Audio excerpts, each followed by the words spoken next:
Let's go! There's been less of a focus on altcoins recently as we all wait for Bitcoin to make its next big move, but the time may be coming to start paying attention to certain altcoins again, such as Cardano, which I'm going to be talking about today. ADA was one of the top performing altcoins over the last year and has a lot of potential to see even more gains if we end up seeing a big recovery by Bitcoin that leads us into another major bullish time period. Currently, ADA is down a bit less than 50% from the all-time high it created earlier this year in May actually. There are several reasons Cardano has potential, such as that smart contracts are getting closer to being implemented every day, and that the Cardano Foundation is making more and more partnerships with countries in Africa and potentially other areas as well, which I will get to later on in this video.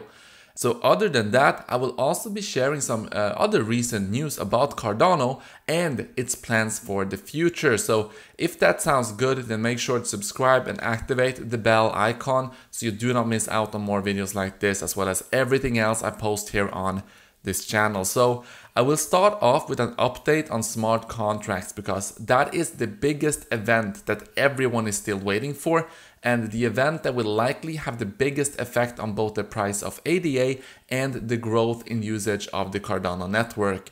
So the smart contract upgrade is known as Alonzo, and it is currently in the blue phase of development. This phase is the first of three major phases, with the white and purple phases coming next. After those, we got a few smaller stages, which are primarily to prepare everything to launch.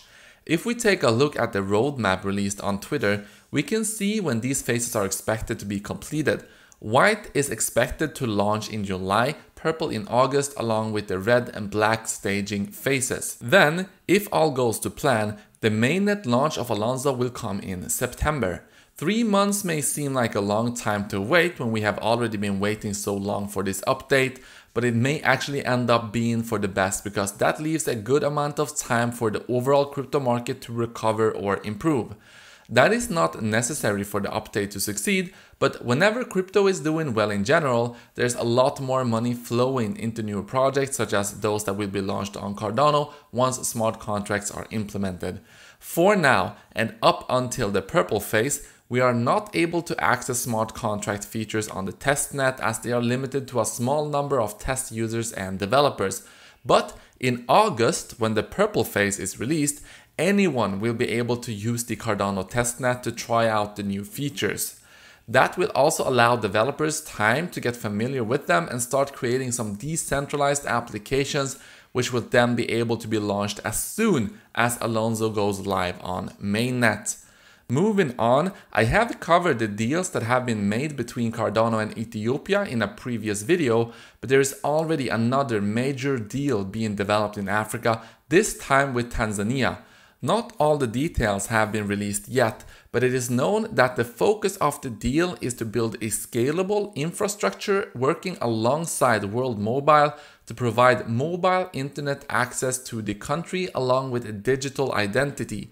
Together, those two services would form the basis for new socio-economic development.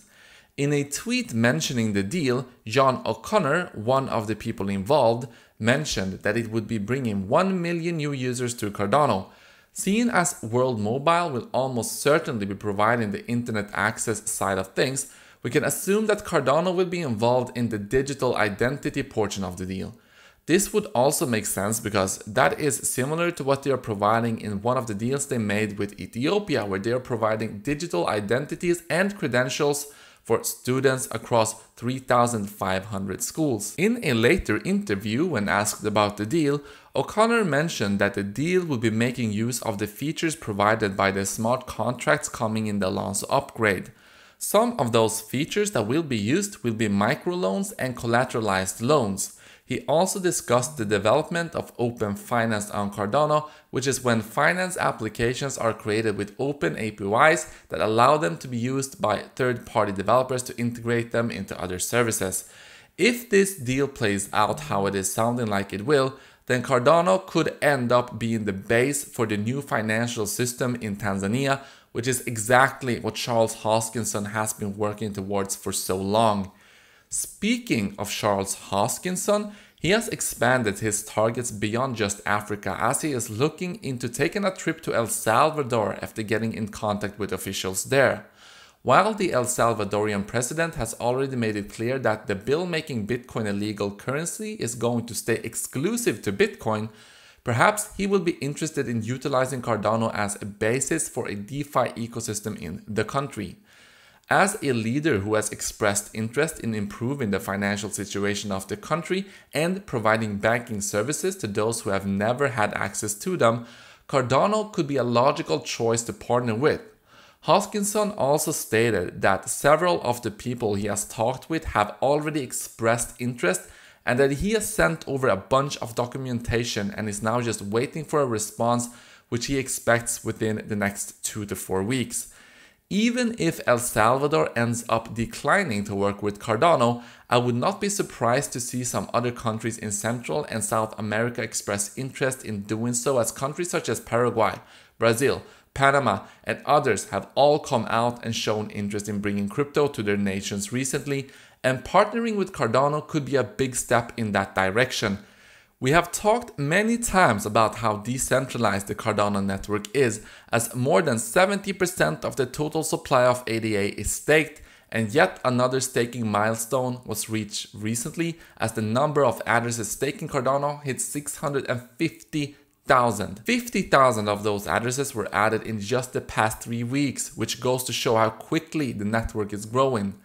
This statistic is impressive to go along with the 70% of the supply being staked, because it shows that it is not just a small number of whales staking, but rather a huge number of average holders, which is far more decentralized. One last thing that is worth mentioning about the Cardano ecosystem right now is that there are already some projects that plans to build on Cardano launching tokens. Of course, they cannot actually launch on Cardano yet, so many of them are launching with tokens on Ethereum or the Binance Smart Chain, with plans to migrate to Cardano later.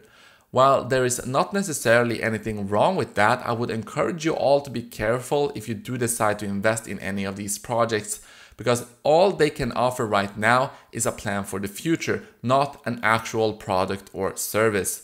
So I hope that you all enjoyed this video. If you did, let me know down in the comment section. Let me know what you think about the Alonzo upgrade, and I will see you in the next one.